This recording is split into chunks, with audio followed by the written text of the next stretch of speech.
Dans les quartiers Pétel, Tcheongol, Madina Seri ou encore Orefello, il était difficile, voire impossible de se frayer un chemin.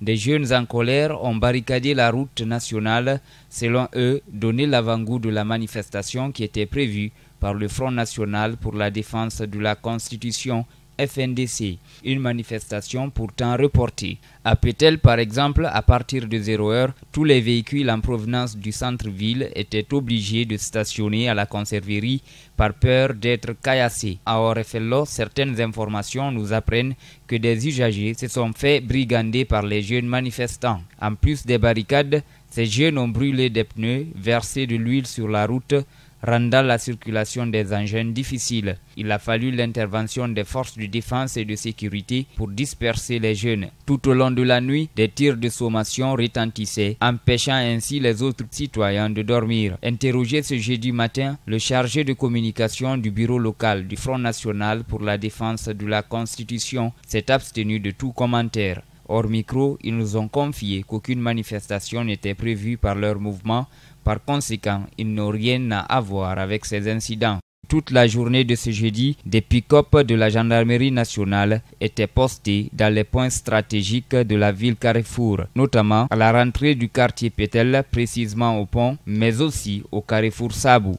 Une mission conduite par le préfet de Mamoul lui-même sillonnait les rues pour ramasser les pneus et les troncs d'arbres qui ont servi de barricader la route.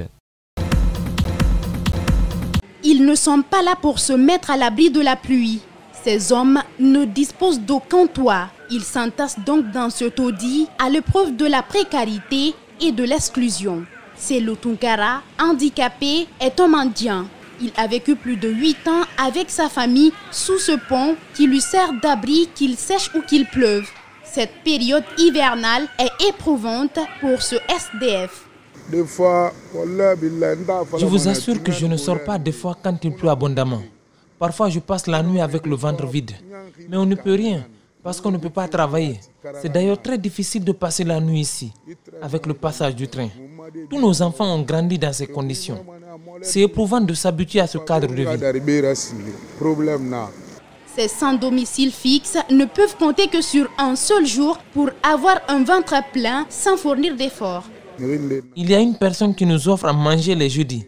Excepté ce jour, rien du tout. Bébés, enfants et adultes, tous bravent la fraîcheur sans occulter le manque d'hygiène.